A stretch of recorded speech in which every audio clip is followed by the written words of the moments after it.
Today ન્યૂઝમાં આપનું સ્વાગત છે। હું છું પાર્થ ભદ્રેશભાઈ વ્યાસ આપની સાથે અને સમાચારની શરૂઆત કરીશું મુખ્ય સમાચારોથી। ન્યૂઝીલેન્ડના પ્રધાનમંત્રી ક્રિસ્ટોફર લક્સન ભારતના પ્રવાસે। આજે વિદેશ મંત્રી એસ જયશંકર સાથે કરશે મુલાકાત। આવતીકાલે પીએમ સાથે મુલાકાત બાદ દિલ્હીમાં રાયસીના ડાયલોગ્સના ઉદ્ઘાટન સત્રને કરશે સંબોધન। સંમેલનમાં ભાગ લેવા માટે અનેક દેશોના વિદેશ મંત્રીઓનું આગમન શરૂ।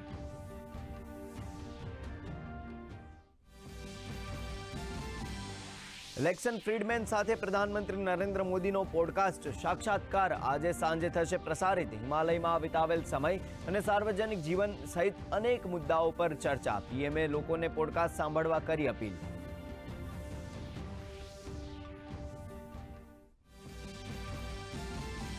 કેન્દ્રીય ગૃહમંત્રી અમિત શાહ આસામના ગુવાહાટીમાં પૂર્વોત્તરના રાજ્યોના મુખ્યમંત્રીઓ સાથે નવા કાયદાઓની અસરકારકતાની કરશે સમીક્ષા।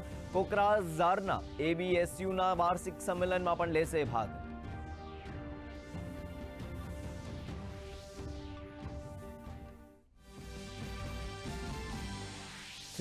સુનિતા વિલિયમ્સની અંતરિક્ષમાંથી ધરતી પર જલ્દી થશે વાપસી। ઇન્ટરનેશનલ સ્પેસ સ્ટેશન પહોંચ્યું નાસાનું ક્રૂ 10 મિશન। ક્રૂ 10 મિશનમાં 4 નવા અંતરિક્ષ યાત્રી સામેલ।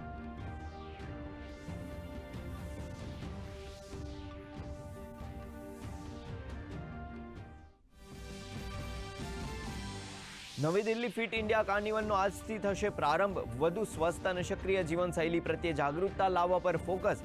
ઓબેસિટી મુક્ત રાષ્ટ્રને પ્રોત્સાહન આપવાનો કાર્નિવલનો ઉદ્દેશ્ય।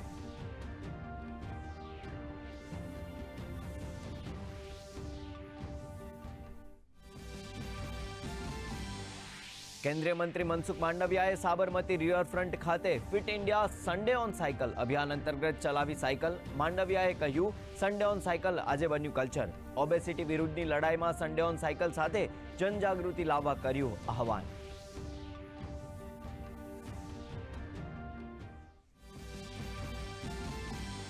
રાજ્યમાં ગરમીમાંથી મળી આંશિક રાહત। અનેક શહેરોના તાપમાનમાં 3 થી 4 ડિગ્રીનો ઘટાડો। ડાંગમાં 38.6, રાજકોટમાં 38.2, અમરેલીમાં 38.1 ડિગ્રી તાપમાન નોંધાયું। તો અમદાવાદમાં 37.8 ડિગ્રી તાપમાન। રાજ્યમાં હાલ પશ્ચિમી અને ઉત્તર પશ્ચિમી દિશા તરફના ફૂંકાઈ રહ્યો છે પવન।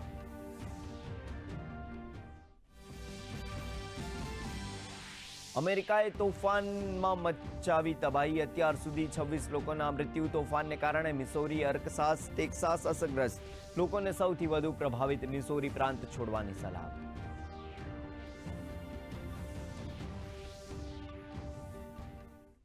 અને હવે જોઈએ સમાચાર વિગતવાર। પ્રધાનમંત્રી